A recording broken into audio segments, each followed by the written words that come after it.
Hey guys, tonight we're going to step into a world of luxury and relaxation. No, not the spas of today, but the surprisingly cozy and surprisingly elaborate Roman baths.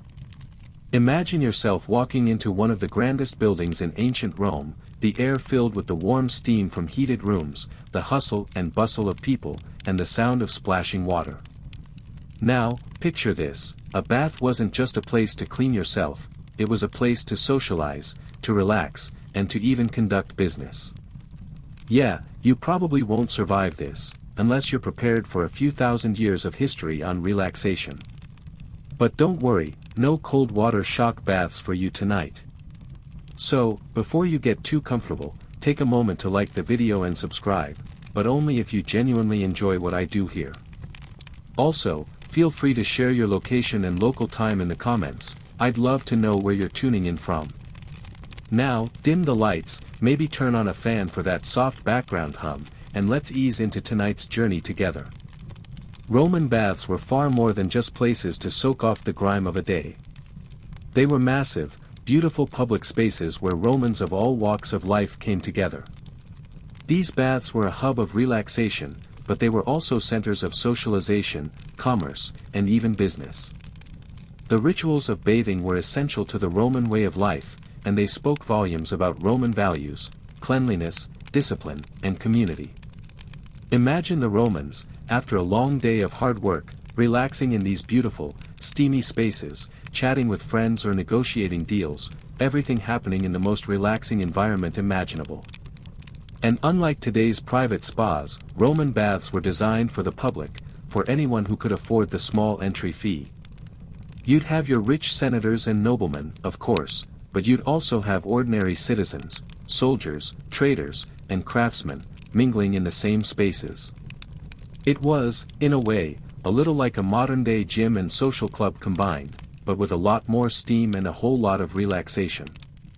The Roman bath was much more than just a place to cleanse yourself after a long day, it was an essential part of Roman life, interwoven with both personal hygiene and social structure. Bathing in ancient Rome was an institution, central not only to personal health but to social, political, and economic life. Imagine yourself in the heart of a bustling Roman city, walking towards the great bathhouse, and entering an environment that's about much more than just water. These were spaces where Romans could relax, gossip, conduct business, and even make political connections, all while engaging in a communal activity that everyone, regardless of class, participated in. The baths were public spaces, designed to be accessible to the Roman citizens of all social classes.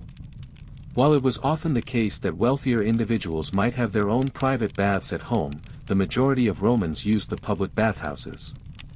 These bathhouses were typically free or very affordable, and thus, they were an equalizer in society.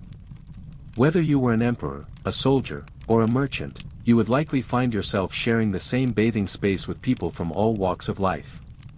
The social significance of this was enormous. Romans believed that the act of bathing together helped foster community, solidarity, and a sense of shared Roman identity. Moreover, Roman baths weren't just about washing away the sweat of the day. Bathing was a ritual, a performance, and a statement of culture. They were monumental constructions, often more impressive than many temples or homes. Some of the largest bathhouses in Rome, such as the Baths of Caracalla, could accommodate thousands of bathers. With their marble floors, soaring ceilings, and vast pools, these bathhouses were as much about architecture and grandeur as they were about hygiene. The space was meant to overwhelm the senses and make bathers feel like they were in a place of luxury, even if they were merely common citizens. Historians still argue over the exact role that Roman baths played in everyday life. Some suggest they were primarily a space for leisure and relaxation, while others point to their important role in civic life, offering a communal gathering space where Roman society could mingle and discuss public matters. Still, others argue that Roman baths were a tool of Roman power and control, a way to bring people together under the eye of the state, as the public baths were often managed by the government or wealthy elite. Despite the debates, one thing is clear: Roman baths were much more than places to get clean. They were centers for Roman culture, community, and even politics. As you think about your own morning routine, imagine how different it would be if taking a bath meant so much more, how it could serve as a place not just for cleaning, but for connecting with others and becoming part of a larger community.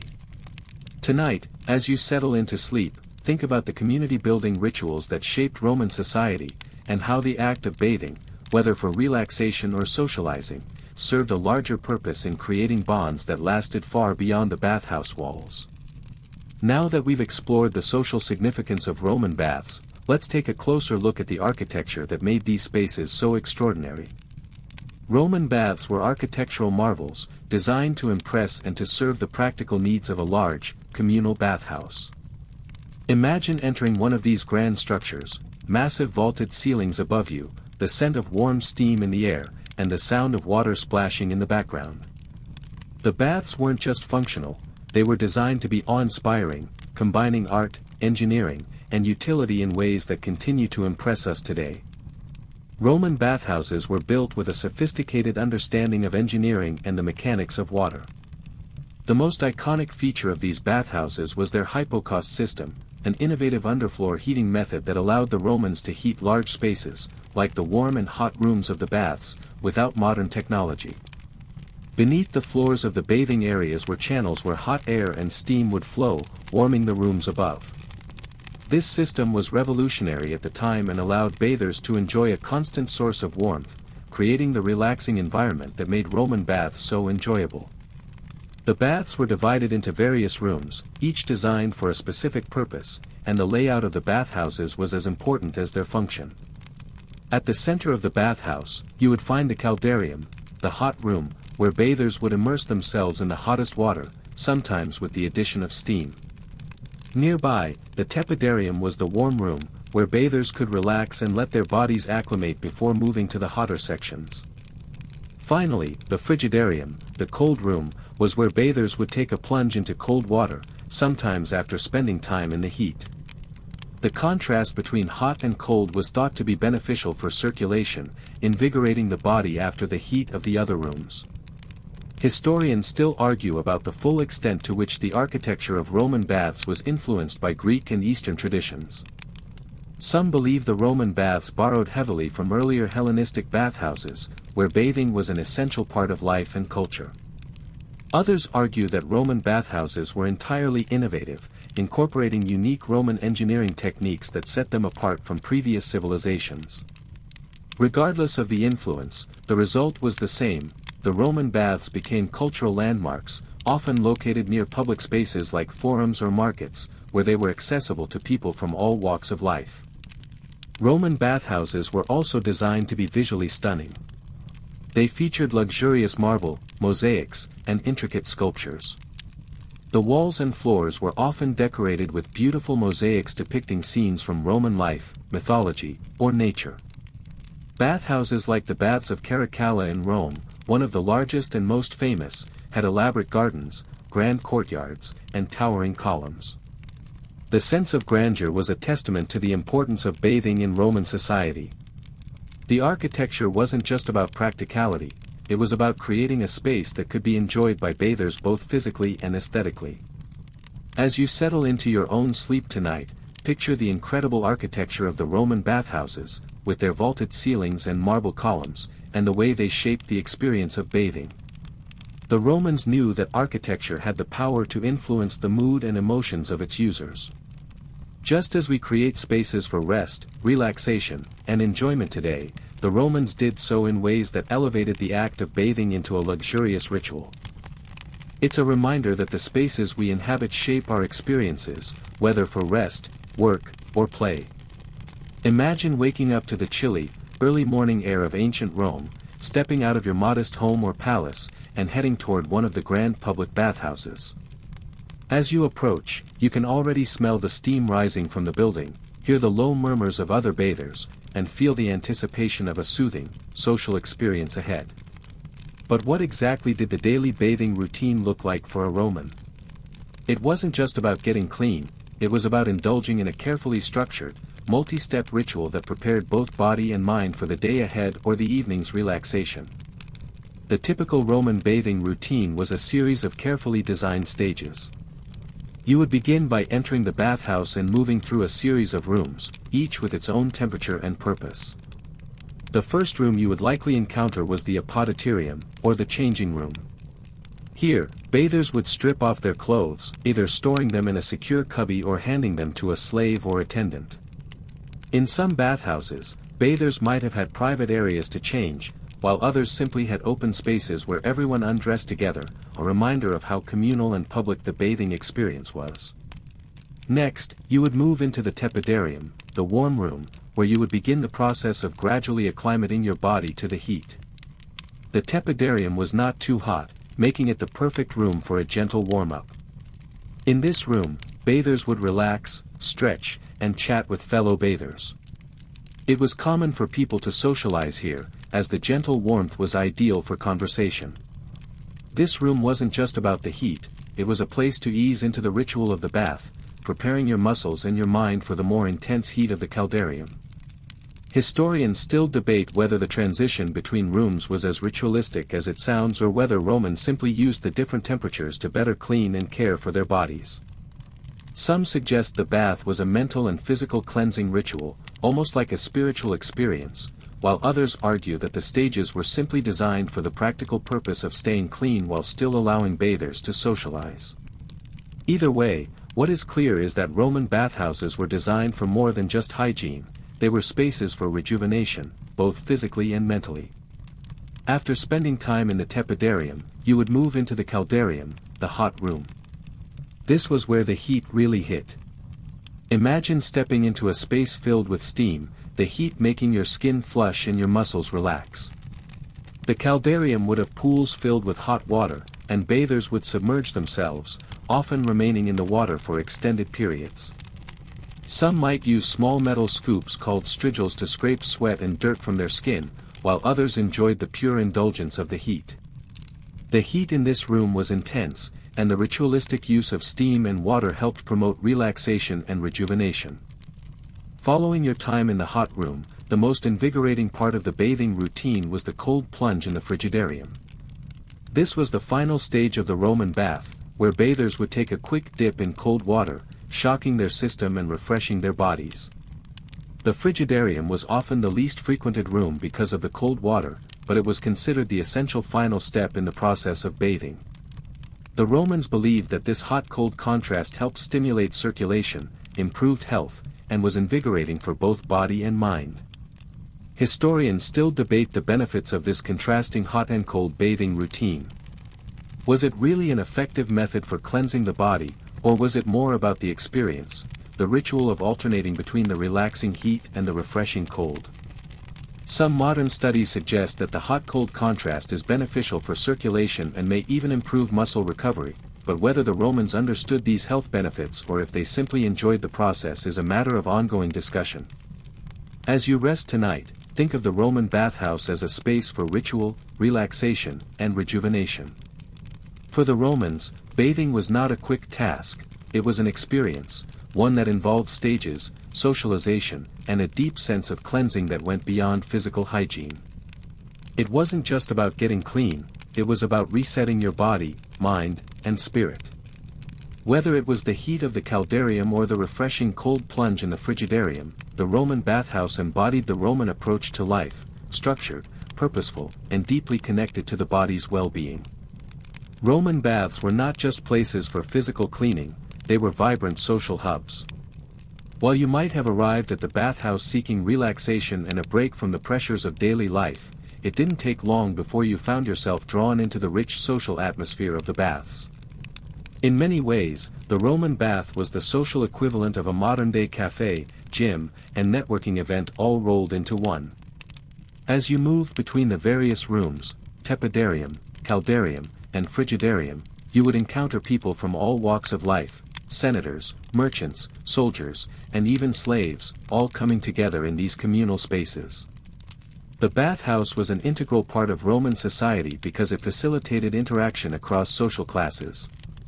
In a time when social stratification was the norm, the bathhouse allowed for a unique degree of egalitarianism.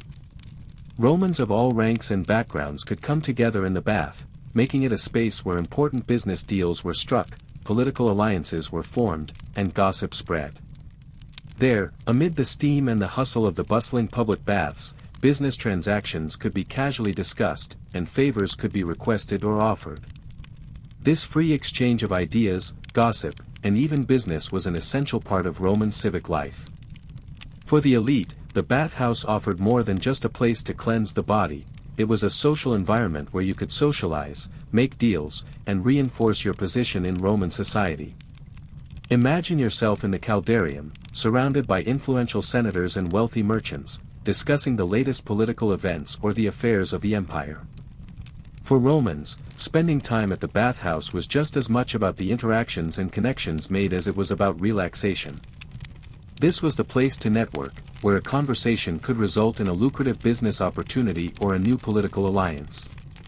On the other hand, the working classes used the bathhouses for the same reasons, though their experiences might have been a bit less luxurious. For them, it was an opportunity to unwind after a long day of work, to socialize with fellow laborers, and, yes, to engage in gossip. The bathhouse provided a break from the demanding and often exhausting life of manual labor. It was where they could catch up with their neighbors, share stories, and strengthen bonds within their communities. Even if they couldn't afford the same luxuries as the rich, they could still participate in the communal aspects of Roman life by visiting the bathhouse. Historians still argue over the level of formality in these interactions. Was the Roman bathhouse truly a space for casual, friendly socialization, or were these interactions more structured, with clear lines between the classes?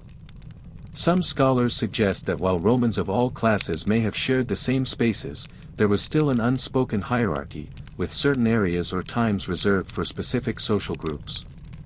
Others point out that the communal nature of the bathhouse, especially in terms of physical space, meant that social boundaries were more fluid here than in other public settings. Still, it's undeniable that the Roman bathhouse was a place where significant social and political business took place. If you wanted to make a deal or build a political alliance, chances were, the bathhouse was the place to be. Roman emperors were no strangers to using the bathhouse for official purposes, and it was common for politicians to conduct meetings or receive guests in the relaxed atmosphere of the baths. Just as today, where informal meetings happen over coffee or at the gym, the bathhouse provided the Romans with a relaxed environment for discussion and negotiation. As you unwind tonight, think of the bathhouses of ancient Rome, not just as places of cleanliness, but as spaces where the social, political, and cultural life of Rome thrived. In a way, the bathhouse was the heart of Roman society, a space where all the threads of the empire came together in a unique blend of relaxation, business, and socializing. Just like the Romans, we too find ways to come together and connect, whether it's through a shared meal, a workout, or even a casual conversation. It's the spaces we share that build the connections that keep us strong, just like the Roman bathhouses did for their citizens. As we delve deeper into the workings of the Roman bathhouse, it's essential to understand the crucial role that slaves and attendants played in maintaining the baths and ensuring that everything ran smoothly. While the Romans enjoyed the luxury and leisure of their public bathhouses, it was the labor of slaves and attendants that made these magnificent spaces function as efficiently as they did. Imagine yourself walking into one of these grand bathhouses. You're about to enjoy a long soak in the caldarium, but behind the scenes, it's a busy operation. Slaves are tending to the fires that heat the water, attendants are cleaning the pools, and others are preparing oils and towels for bathers to use. Without them, the luxurious experience of the Roman baths would not have been possible. Slaves were integral to Roman bathhouses, performing a variety of tasks. Some were responsible for ensuring that the water remained at the right temperature in the caldarium and other heated rooms. They had to tend to the hypocaust systems, those intricate underfloor heating systems that provided warmth and comfort to the bathers. Others worked as attendants, greeting bathers, offering towels, and helping them with their bathing routine. In a society that relied heavily on slave labor, these attendants were the unsung heroes of the bathhouse, maintaining the spaces and ensuring that visitors had everything they needed for a comfortable experience. Historians still debate the exact nature of the slave attendants' work in the bathhouses. Some suggest that these slaves were given a higher status within the household or bathhouse, as their role involved interacting with high-status individuals, such as politicians, military officers, and wealthy citizens. These slaves would have likely received better treatment than those working in more menial positions, though they were still ultimately subjugated to the will of their masters. Others argue that slaves working in the bathhouse had little more autonomy than those in other fields, being subjected to long hours of demanding labor with minimal personal rights. The question of how these slaves felt about their work is also open to debate. Did they take pride in being part of something as significant as the public baths, which were central to Roman society, or did they resent the work and its lack of freedom? There's little definitive historical evidence about the personal experiences of slaves in the bathhouses, but it's likely that some of them viewed their role as a necessary and perhaps even somewhat prestigious position within the slave system. The Roman baths were a central part of life, and even though slaves had no power or freedom, their work in these public spaces might have provided a sense of importance in an otherwise powerless existence. Beyond slaves, there were also freeborn attendants working in the bathhouses, though they were often considered lower in status than those of the elite. These attendants, who may not have had the same social standing as the aristocracy, still played an important role in maintaining the public baths. They would help customers with various services, including offering massages, scraping away dirt with strigils, and managing the flow of bathers through the different rooms. Their work contributed to the smooth operation of the bathhouse, ensuring that it remained an orderly and enjoyable place for all those who visited. The role of slaves and attendants in Roman baths also reflects the broader social hierarchy of ancient Rome. Roman society was highly stratified, with slaves occupying the lowest rungs. While some might have interacted with the elite bathers, they were still treated as property and worked long hours in harsh conditions. Their work ensured that the luxurious baths were accessible to everyone, but at the cost of their own freedom and autonomy. As you relax tonight, think of the countless hands that made the Roman bathhouse experience possible, slaves and attendants working tirelessly behind the scenes, ensuring that every bather had a smooth, enjoyable experience. The next time you visit a spa or bathhouse, you might find yourself thinking of these forgotten workers, who, despite their low status, played a crucial role in one of the most important social institutions of the ancient world. Just as we rely on the quiet, hard work of many in our daily lives, the Romans depended on their slaves and attendants to create the spaces where relaxation and social life thrived. While the public baths were a social gathering place for all Romans, the elite class took their bathing experiences to a different level. For the wealthiest Romans, bathhouses weren't just places of hygiene or community, they were symbols of status and luxury. The Roman elite had access to the most opulent baths, often constructed within their private estates or located in the most prestigious areas of Rome. These elite baths were designed not just for cleanliness, but to demonstrate wealth, power, and refined taste. Imagine yourself as a Roman aristocrat, entering one of these private, lavish bathhouses, where every detail has been planned to cater to the highest standards of comfort and indulgence. The luxurious Roman baths of the elite featured exquisite architecture, with grand marble columns, intricate mosaics, and sparkling pools. These bathhouses were far more lavish than the public ones, and they were often accompanied by gardens, open courtyards, and even libraries. The upper classes would bathe in the most elegant surroundings, sometimes enjoying their time in the company of friends or important guests, turning the bathing ritual into an occasion for socializing and networking. Here, away from the eyes of the common people, the elite could escape the rigors of Roman life and enjoy moments of quiet indulgence in private luxury. The elite Roman baths were also well maintained, with attendants, slaves, and highly trained professionals at their service, ensuring that everything, from the temperature of the water to the quality of the food and drink available, met the high standards expected by the wealthy. This was not the standard bathing experience, where one might expect to find shared pools or crowded changing rooms. Instead, these baths were private, refined, and exclusive. In these elite spaces, bathers could enjoy the peace and luxury that was often reserved for those who could afford such indulgences. Interestingly, the elite Romans didn't just use their private baths for personal pleasure. These spaces also functioned as centers for business and politics. Much like how modern executives might meet over lunch or in private clubs, Roman elites used their private baths as places to discuss politics, conduct business deals, and secure alliances.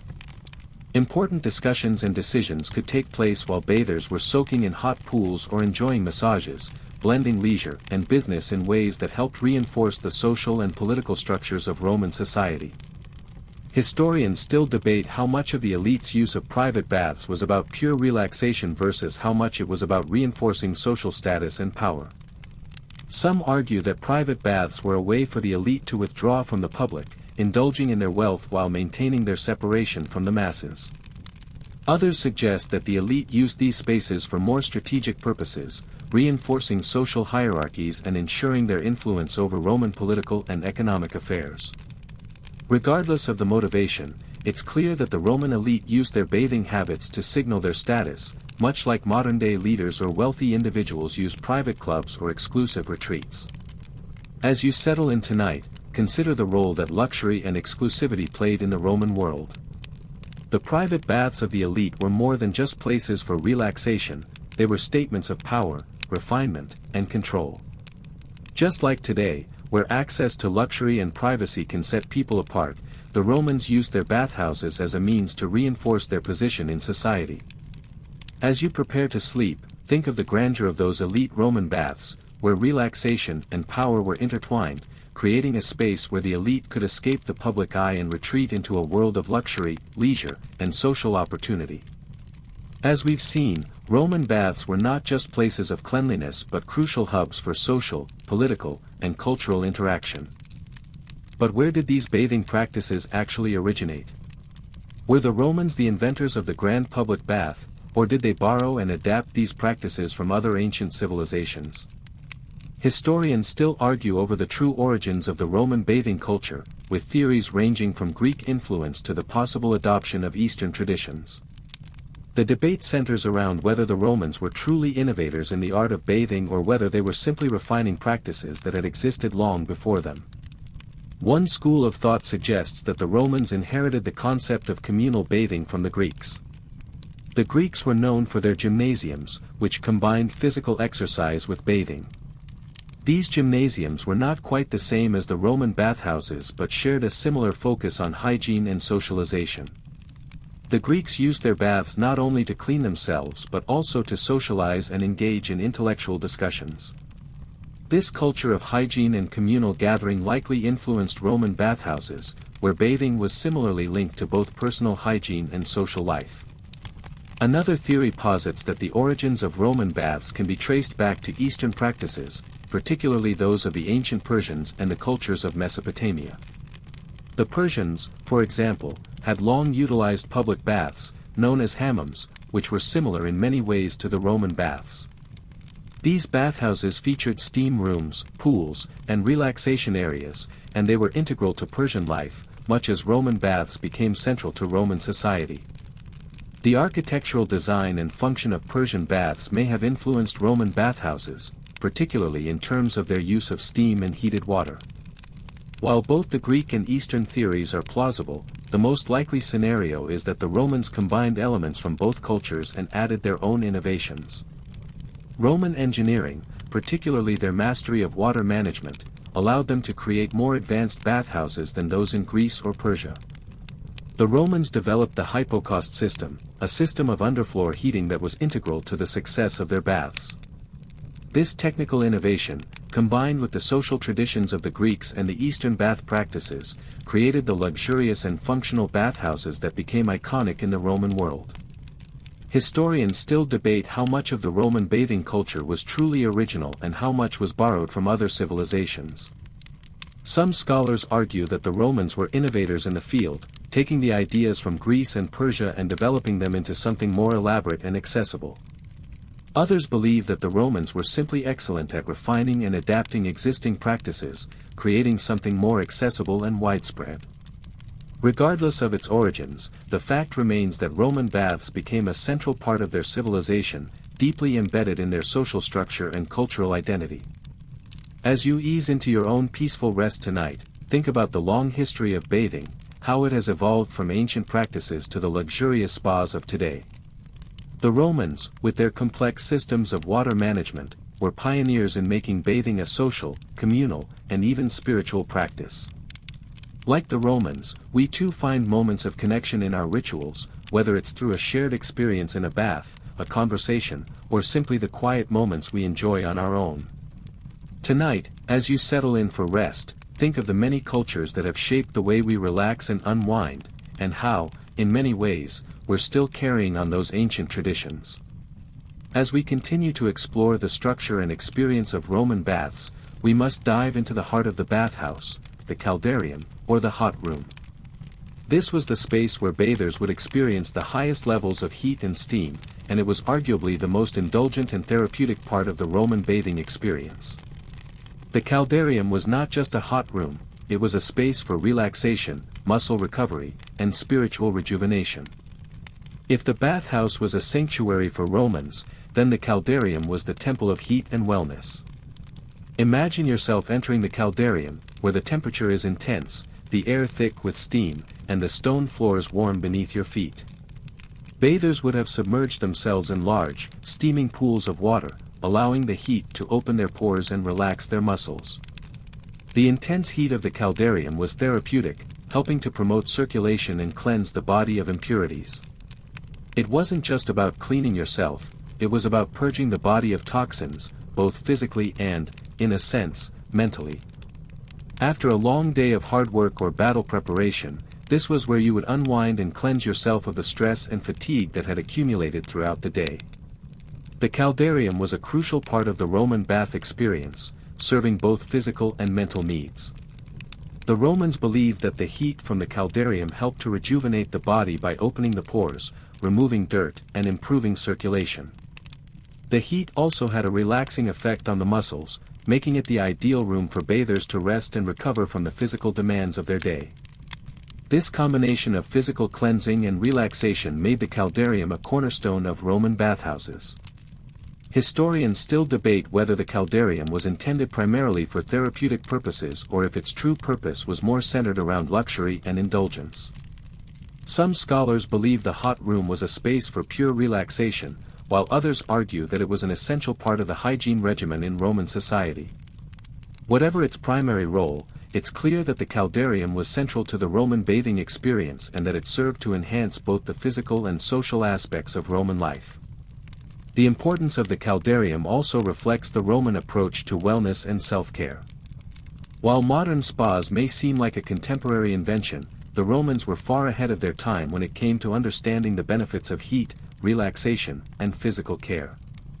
The caldarium was essentially an ancient version of the therapeutic saunas and steam rooms we enjoy today. However, the Romans took it a step further, incorporating it into their daily routines as part of a broader cultural emphasis on hygiene, socializing, and rejuvenation. As you settle in for your own rest tonight, think of the Roman bathers, immersed in the steamy heat of the caldarium. Imagine the warmth soaking into your muscles, the steam clearing your mind, and the relaxation spreading through your body. While we may not have access to a Roman bathhouse, we can still find moments of physical and mental restoration in our own lives. Whether it's through a hot bath, a sauna, or simply taking time to unwind, we too can benefit from the ancient practices of relaxation and rejuvenation.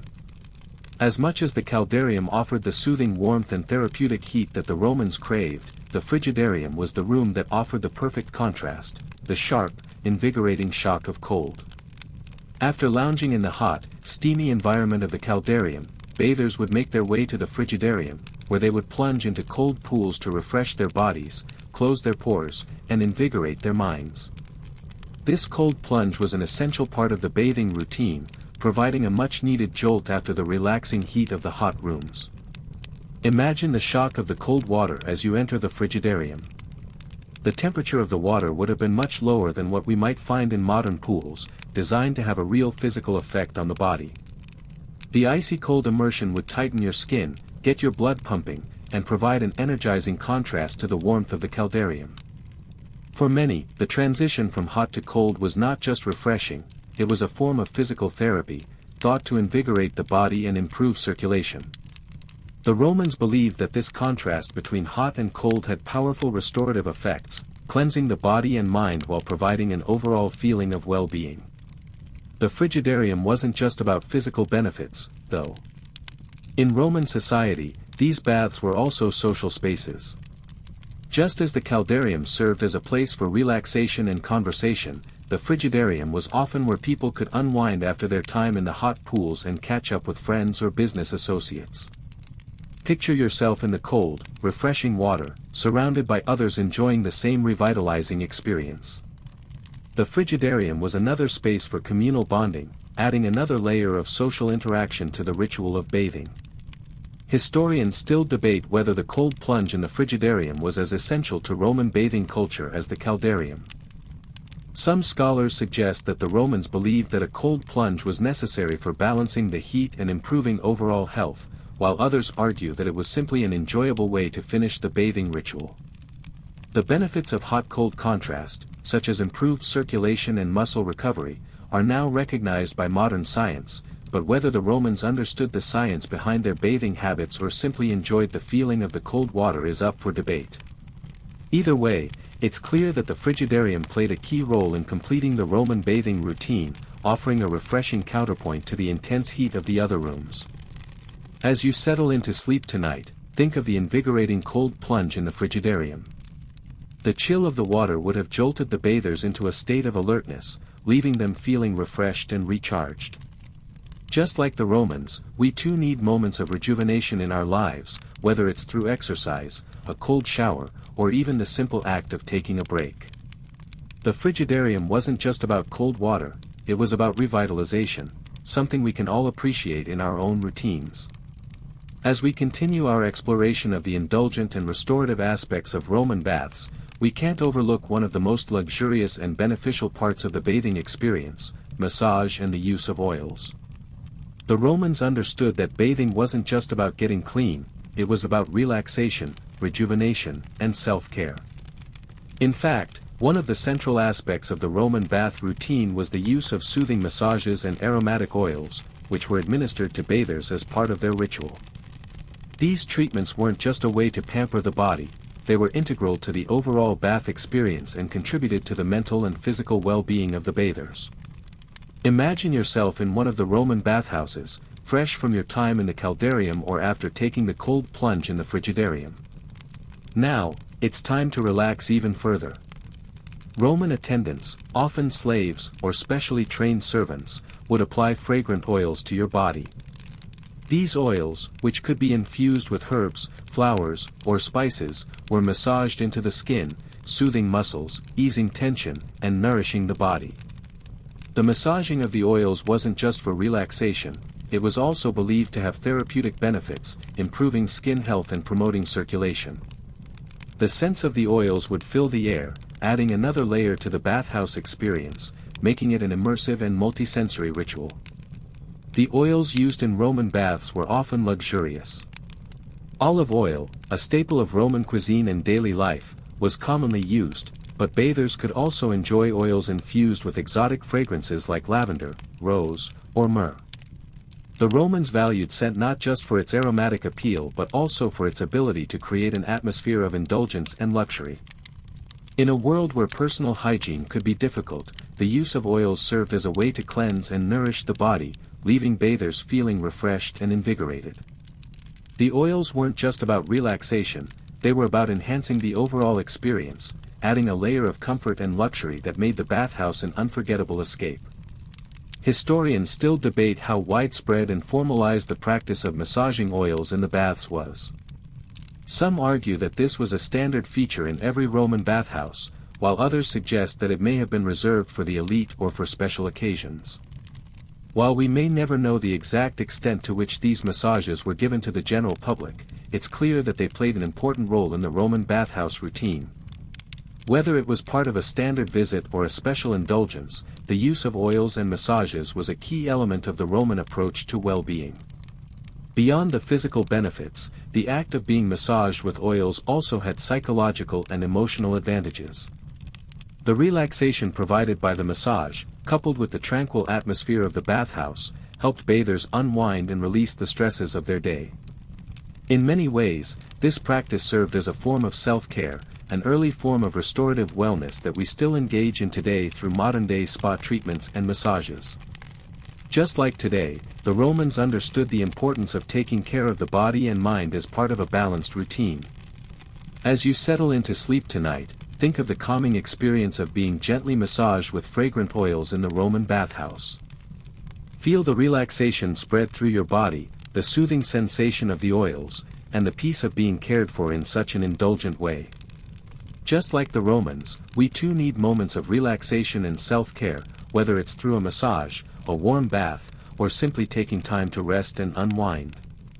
Tonight, let the images of the Roman baths, the soothing oils, the warmth, the relaxation, guide you to a peaceful rest, much like the Romans would have experienced in their own routines of luxury and rejuvenation. As we've seen, the Roman baths were not merely places for bathing, they were complete social experiences. To enhance the relaxing atmosphere, music and entertainment played an important role in the Roman bath routine, turning these spaces into more than just places for cleansing. They became immersive, multi-sensory environments designed to relax, soothe, and entertain. Imagine yourself at the peak of your relaxation, having just enjoyed the warm caldarium and the invigorating cold plunge in the frigidarium. The bathhouse would come alive with sounds, musicians playing lyres, flutes, and tambourines, creating a serene backdrop to the bathing experience. Music in the Roman baths was often performed by slaves or professional musicians. These entertainers would provide soft, ambient music to help bathers unwind, creating a harmonious environment. Whether it was a slow, melodic tune to enhance relaxation or a lively beat to lift the spirits, music played a role in setting the mood of the bathhouse. It wasn't just about filling the silence, it was about enhancing the experience of the bath, turning it into a holistic ritual of sensory pleasure. In addition to music, it wasn't uncommon for bathhouses to host other forms of entertainment, including performances of poetry, recitations, or even theatrical displays.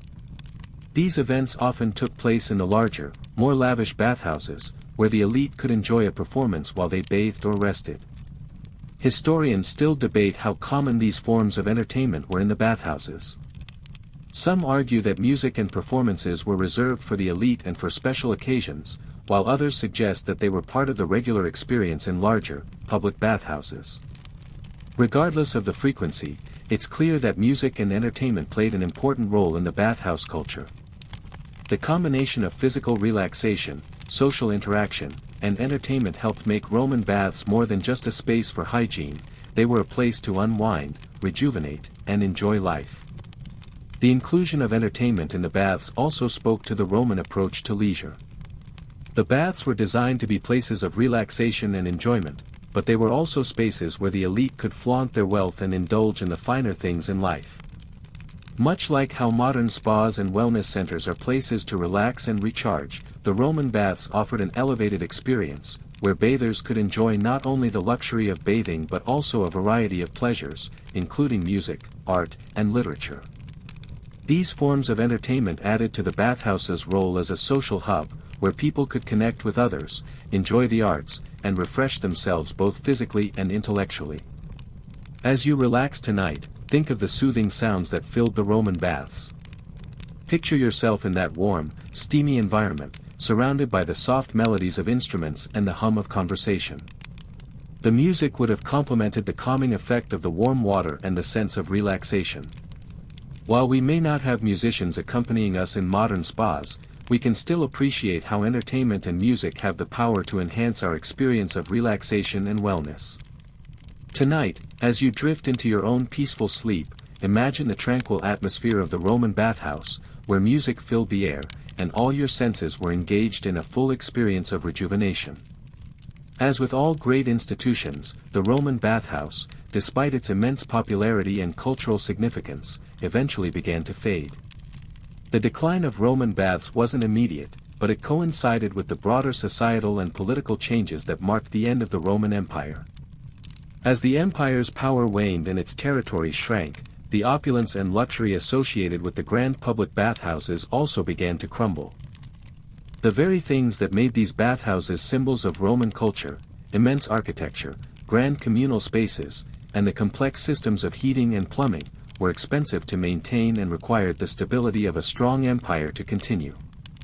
The first cracks in the Roman bathing culture appeared as the empire's political instability began to grow, particularly in the Western Roman Empire.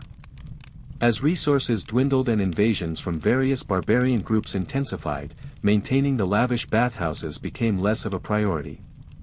Some of the grand bathhouses, such as the baths of Caracalla, fell into disrepair or were repurposed for other uses. By the 5th century, with the fall of Rome itself, the once pristine bathhouses were left to deteriorate. Many public baths were abandoned, and the maintenance of bathhouse infrastructure was no longer feasible, as the empire's resources were increasingly stretched thin. Historians still argue about whether the decline of the bathhouse was primarily due to the fall of the Roman Empire or whether there were other cultural factors at play. Some suggest that the rise of Christianity, with its rejection of the Roman pagan rituals that included bathing and indulgence, played a major role. Early Christian leaders often criticized the luxurious and indulgent nature of Roman baths, viewing them as a symbol of excess and moral decay. The rise of monasticism and Christian asceticism led to a decrease in the importance of public baths. As Christianity became the dominant force in the empire, the culture of public bathing gradually faded, replaced by more modest practices associated with the Christian values of humility and simplicity. Others believe that the collapse of the Roman Empire itself, which weakened the infrastructure and governance of Rome, was a key factor. The maintenance of such grand structures required a stable, well-managed empire, and as Rome fell into chaos, the elaborate bathhouses were simply too costly to maintain.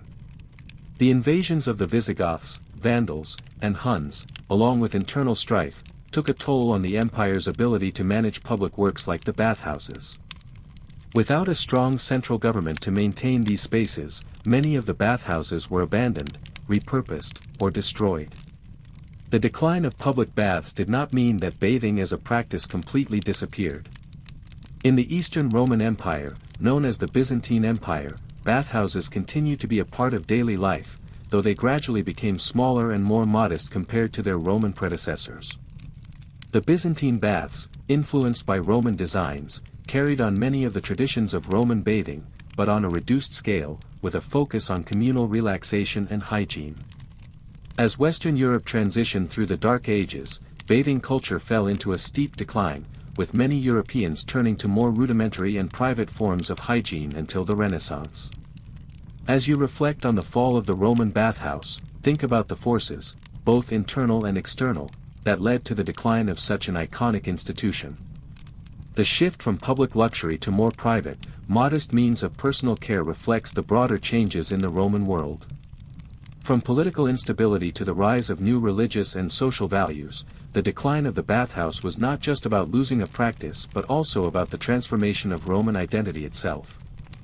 It's a reminder that cultural practices, even those as enduring as bathing, are influenced by the forces of history, politics, and religion. As you prepare for your own restful sleep tonight, think of the quiet decline of these grand bathhouses, and how the rituals we follow today are also shaped by the world around us. Even though the grand Roman bathhouses have faded from history, their influence continues to be felt today, particularly in modern-day spas and wellness centers. The essential idea of public bathing as a social, restorative, and relaxing activity, central to Roman bath culture, has evolved into the luxurious spa experiences we enjoy in the present day. Though modern spas may lack the grandeur of Roman bathhouses, the core concepts of relaxation, rejuvenation, and community still mirror the practices of ancient Roman bathing. Modern-day spas share many similarities with Roman baths, particularly in their use of water for therapeutic purposes. The Romans, with their focus on hot, cold, and temperate baths, established the foundation for many of the therapeutic practices still used in spas today. Hydrotherapy, the use of water to promote physical well-being, has deep roots in Roman bathing culture. From saunas to jacuzzis, steam rooms to hot tubs, modern spas have incorporated the same principles that the Romans used for relaxation and health. Much like the caldarium, hot room, and frigidarium, cold room, today's spa-goers enjoy a balance between hot and cold, invigorating the body and improving circulation. The social aspects of Roman baths have also been reincorporated into modern spas. Just as the Roman baths were centers of social interaction, modern spas often function as spaces where people can come together for relaxation, conversation, and bonding. While you may not be sharing the same bath with senators, warriors, and merchants, modern-day spas still create environments that foster both personal relaxation and social connection. The communal spirit of Roman bathing has been preserved in treatments like couples massages, group yoga sessions, and communal hot tubs, where relaxation is combined with the shared experience of rejuvenation. Additionally, the use of oils and fragrant treatments in modern spas owes much to Roman bathing traditions. The Romans were pioneers in using aromatic oils to enhance the bath experience. These oils, often infused with herbs like lavender and rosemary, were used for their therapeutic properties, such as promoting relaxation and soothing the skin. Modern spas have taken this tradition and expanded upon it, offering a variety of essential oils for aromatherapy. The ancient practice of applying oils to soothe and invigorate the body is still a cornerstone of today's spa treatments, whether in massages, facials, or baths. Historians debate how much of the spa culture we enjoy today can be directly traced back to the Romans. While the ancient baths were public spaces, and modern spas are often private or luxury experiences, the fundamental concepts are quite similar. The social aspect of bathing, the focus on hygiene, relaxation, and healing, and the use of water for therapeutic purposes are all legacies that we continue to enjoy. Some scholars suggest that the connection between Roman baths and modern spas is more about cultural continuity than direct influence, while others argue that modern spas are a direct evolution of Roman bathing traditions, adapted for the modern world. As you prepare for rest tonight, think of the Roman baths that once sprawled across the empire, their steam-filled rooms, soothing massages, and relaxing waters. In many ways, you're still connected to those ancient rituals through your own modern practices of relaxation and self-care. Just as the Romans understood the importance of taking time for themselves to rejuvenate, we too find solace in moments of self-care and relaxation. Whether it's through a warm bath, a massage, or simply lying down in peace, the spirit of Roman baths lives on in the ways we take care of ourselves today. As we wrap up our exploration of the surprisingly cozy and restorative culture of Roman baths, it's time to reflect on the lasting impact these ancient practices have had on our modern-day approaches to relaxation and self-care. When you think of Roman baths, you might picture grand, steamy rooms filled with opulent mosaics, fragrant oils, and bustling bathers, an atmosphere of both luxury and utility. But beyond the grandeur, the Roman bathhouses were about more than just bathing. They were about community, health, and taking time for yourself. In today's world, we may have moved away from the large, public bathhouses of Rome, but the essence of the bathhouse experience, the emphasis on relaxation, rejuvenation, and social interaction, still holds strong. Modern spas, wellness centers, and even simple baths at home carry forward the Roman tradition of using water as a tool for physical and mental restoration. Whether you find comfort in a quiet soak, a spa day with friends, or even just a hot shower, the core idea of bathing as both a physical and social practice has stood the test of time. What's fascinating about the Roman baths is how they blended both private and public aspects of relaxation. On the one hand, these bathhouses were places for personal care, where individuals could cleanse their bodies and rejuvenate their spirits. On the other hand, they were spaces for socializing, where friendships were built, business was conducted, and political power was forged. Even today, we recognize the value of taking a break from our busy lives to recharge, whether through a solo retreat to a spa or a social gathering centered around self-care.